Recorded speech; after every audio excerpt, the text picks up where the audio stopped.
वाह, आज तो मजा आने वाला है। कितने दिनों बाद आज मौका मिला है पिकनिक पे जाने का। हाँ यार, पढ़ाई करते करते कई दिनों से मैं भी बोर हो गई थी। आज हम खूब एंजॉय करेंगे। सभी लड़कियां अपनी अपनी सीट पर बैठ जाओ, बस चलने ही वाली है। ये सुनते ही चारों सहेलियां रिया, पूजा, मिनी और जारा खुशी से झूम उठी। सभी बच्चे हंसते गुनगुनाते हुए सफर का आनंद ले रहे थे। वो शहर से दूर एक सुंदर से पहाड़ पर पहुंचने वाले ही थे कि तभी बस ड्राइवर को अचानक घर से कॉल आया। हेलो, क्या मेरे बेटे का एक्सीडेंट हो गया है? ओह नो, अब मैं क्या करूं? इन बच्चों को पिकनिक पर भी ले जाना है। उधर मेरे बेटे को मेरी जरूरत है। ड्राइवर मोहन, तुम परेशान मत हो, सब कुछ ठीक हो जाएगा। तुम्हें अभी अस्पताल जाना चाहिए। तुम एक काम करो, हमें इस पहाड़ पर छोड़कर तुरंत अस्पताल चले जाना। लेकिन प्रिंसिपल सर को पता चलेगा तो कहीं वो मुझे काम से ना निकाल दे। उसकी चिंता तुम मत करो, मैं या कोई भी विद्यार्थी इस बारे में प्रिंसिपल सर को कुछ नहीं बताएगा। आपका बहुत बहुत शुक्रिया मैडम, पर मैं समय पर आप सभी को लेने आ जाऊंगा। उसके बाद बस ड्राइवर मोहन टीचर और स्टूडेंट्स को उस पहाड़ पर छोड़कर वहां से चला गया।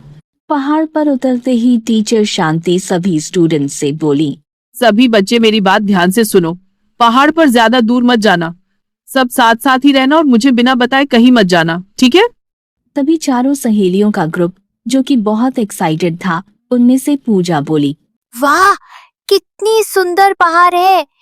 चलो अंदर चलकर देखते हैं। तुमने सुना नहीं? टीचर ने क्या कहा कि हमें साथ साथ रहना है। टीचर को कौन सा पता चलेगा? हम चुपचाप चलते हैं, शाम होने से पहले लौट आएंगे। फिर चारों टीचर शांति की नजरों से बचकर पहाड़ के काफी अंदर चली गईं और जहां जहां घूमते हुए उन्हें समय का पता भी नहीं चला। अरे यार, मुझे तो बहुत जोरों की भूख लग रही है।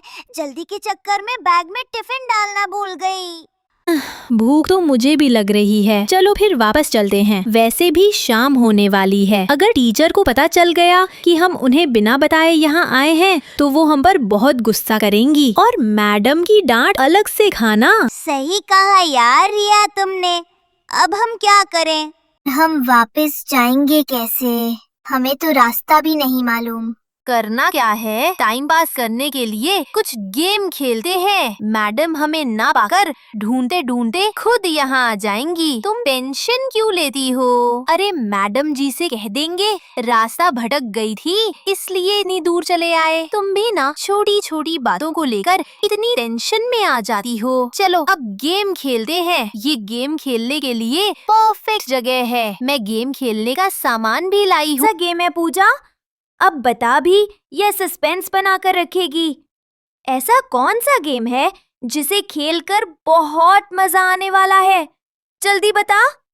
चुड़ैल बुलाने वाला खेल। अरे क्या चुड़ैल को बुलाने वाला खेल? तेरा दिमाग तो ठीक है ना? चारों तरफ जंगल ही जंगल है और हम सुनसान जगह पर बैठे हुए हैं और शाम भी होने वाली है। हमारे साथ हमारी टीचर भी नहीं है और तू चुड़ैल को बुलाने वाला गेम खेलना चाहती है? मुझे तो इस गेम का नाम सुनते ही बहुत डर लग रहा है और तुम चुड़ैल को बुलाने की बातें कर रही हो। चुड़ैल की कहानियाँ सुनते ही मेरे होश उड़ जाते हैं। अगर सामने चुड़ैल आ गई तो पता नहीं मेरा क्या हाल होगा। ना बाबा ना, मुझे नहीं खेलना कोई खेल। मुझे चुड़ैलों से बहुत डर लगता है।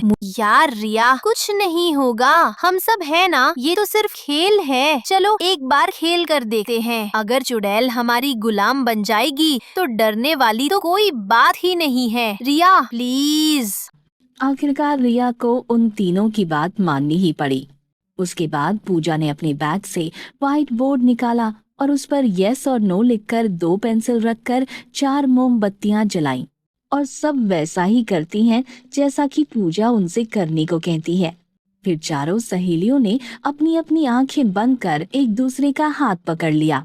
उसके बाद पूजा ने कहा, शाकाला का झूम झूम, हम तुमसे मिलना चाहते हैं। क्या तुम हमसे मिलना चाहती हो? अगर तुम भी हमसे मिलना चाहती हो तो पेंसिल यस पर घुमा दो, अगर नहीं तो नो पर। और उसके बाद जैसे ही चारों ने अपनी आंखें खोली, सब कुछ वैसा ही था।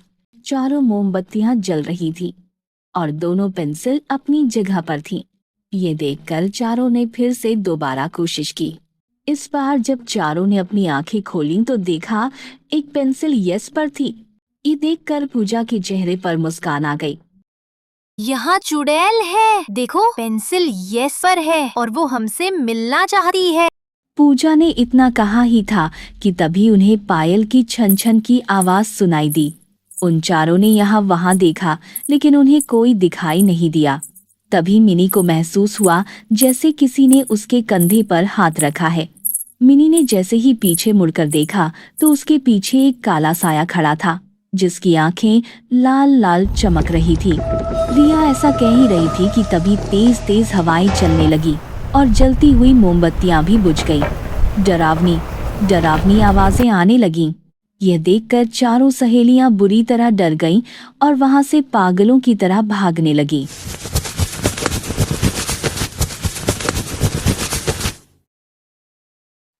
मैडम जी, आंखें खोलिए, ये आपको क्या हो गया? प्लीज आंखें खोलिए मैडम।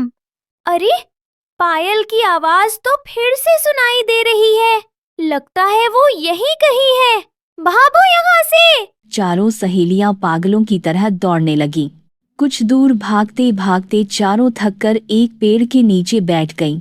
तभी उनके सामने भयावह हंसी हंसते हुए चुड़ैल आकर खड़ी हो गई। तुमने मुझे बुलाया और देखो मैं चली आ गई, लेकिन तुमने ये अच्छा नहीं किया। मुझे बुलाकर तुम वहाँ से भाग आ गई।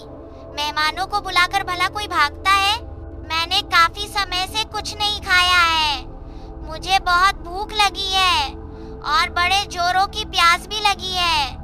पहले मैं तुम चारों का खून पीकर अपनी प्यास बुझाऊंगी, उसके बाद तुम्हारा ताजा ताजा मांस खाऊंगी।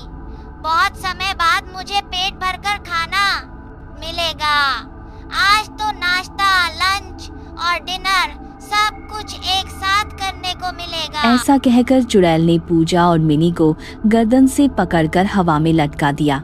जैसे ही चुड़ैल पूजा और मिनी को मारने वाली ही थी कि तभी रिया और ज़ारा ने बड़ी ही फुर्ती से जमीन से मिट्टी उठाकर चुड़ैल की आंखों में फेंक दिया, जिस वजह से पूजा और मिनी चुड़ैल के चंगुल से छूट गईं। वो चारों भागती हुई पहाड़ से बाहर निकल आईं। तभी उनके चेहरे पर तेज रोशनी पड़ी। उन्होंने ध्यान से देखा तो सामने उनकी स्कूल बस खड़ी थी। स्कूल बस को देखकर चारों सहेलियों की जान में जान आई। फिर वो जैसे ही बस पर चढ़ी तो चारों के होश उड़ गए, क्योंकि उनके सामने उनकी क्लास टीचर शांति मैडम सही सलामत बैठी हुई थी। क्लास टीचर को जिंदा देखकर पूजा, मिनी, रिया और ज़ारा की सिट्टी पिट्टी गुम हो गई। चारों गहरे सदमे में थी। फिर अगले दिन चारों जब क्लास में पहुंची, थोड़ी देर बाद पूजा डरते हुए बोली, मिनी, शांति मैडम आज बड़ी अजीब लग रही हैं। इनकी आंखें इतनी चमक क्यों रही हैं? मुझे तो इन्हें देखकर आज बहुत डर लग रहा। चारों सहेलियां आपस में बातें कर ही रही थीं कि तभी उनके सामने चुड़ैल आकर खड़ी हो गई।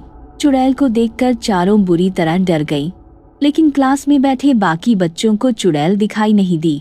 चुड़ैल जैसे ही उन चारों को अपना शिकार बनाने वाली थी, तभी वो चारों क्लासरूम से बाहर की ओर भागने लगी और भागते भागते वो स्कूल की टेरेस पर जा पहुंची।